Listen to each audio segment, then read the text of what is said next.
Hey everybody, welcome back to the CowPod. It's Olivia Cowan, and today we're discussing a vaccine for flying princess pox.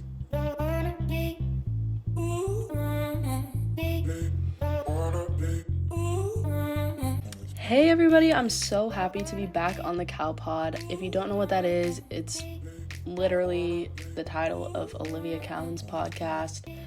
I've been doing it for about a year now, and I love making podcasts, so here I am talking about a vaccine for the new and upcoming flying princess pox. Scientists have been scrambling to try to find a vaccine that will save people from these flying princess pox, and they have finally found something that may work. It's called the Prince in Shining Armor vaccine, aka PISA. For the vaccine strategy, scientists decided to use a live attenuated vaccine, which is a vaccine that consists of a small dose of the active pathogen that can't replicate on its own. Some benefits of this type of vaccine are the fact that it has extremely strong immune activation, and it's almost guaranteed to protect against pathogens, such as the flying princess pox. It also elicits cellular and humoral immunity, which means it forms an adaptive immune response as well as the original innate immunity. The immune response is also guaranteed to be long-lasting and strong. And I do believe that this would be the best vaccine strategy, although every vaccine does have its cons. I feel like these are the least dangerous cons. So when it comes to disadvantages, there's risk of reversion to pathogenicity, which is unsuitable for dangerous pathogens, but it's only 50% mortality, which still, yes, it is dangerous, but I think it would still work. And every disease has chances of varieties, like, for example, the flu. It's also expensive and has a short shelf life, say that 20 times fast. But this is okay when the pathogen has the chance of adapting, and a long-lasting pathogen could be wasteful if it adapts and new adaptations are necessary. Whole inactivated and subunit vaccines have no chance of causing disease and very little chance of reversion to pathogenicity, but they definitely don't provide as strong of protection. And whole inactivated vaccines don't elicit cellular immunity, and subunit vaccinations have a risk that the pathogen will lack the necessary PAMPs or pathogen-associated molecular patterns needed to be an effective vaccine. When it comes to viral or bacterial vectors, they're very small and they have chance of no integration. DNA and RNA have rapid development and easy protection, but DNA comes with the risk of genes being affected, which can really stunt growth and be really dangerous. And RNA can trigger unnecessary immune responses. So overall, I think that a live attenuated vaccine is the best way to go for this PISA vaccine, as it will definitely be long-lasting and strong, and most people can guarantee that they won't be getting flying princess pox again.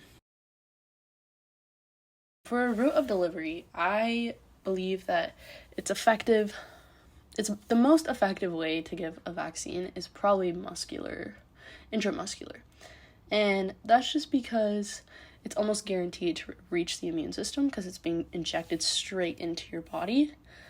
The body has really no choice but to take it in, which activates the immune system, and it's guaranteed to teach your immune system to fight it off.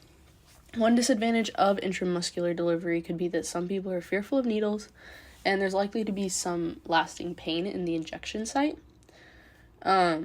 Swelling is also likely, but lots of vaccines are given by shots, and people are definitely used to it by now. The other option that I've decided to create is intranasal delivery.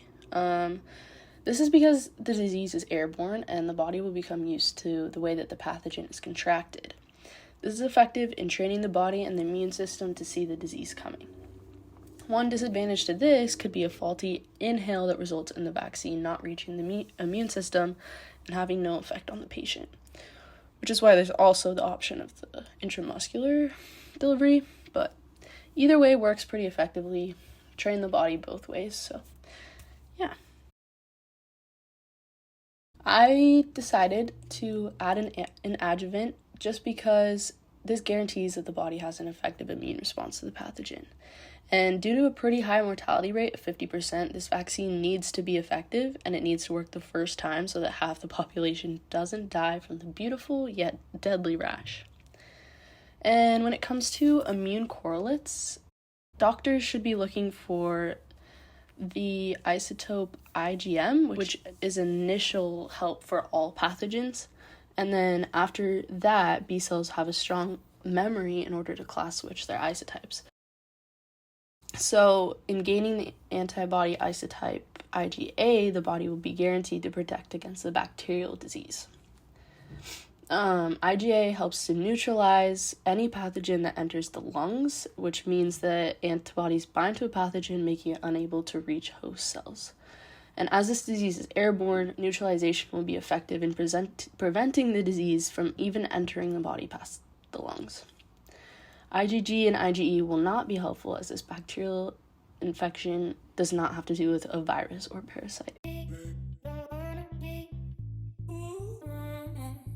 Overall, the PISA vaccine is the way you want to go.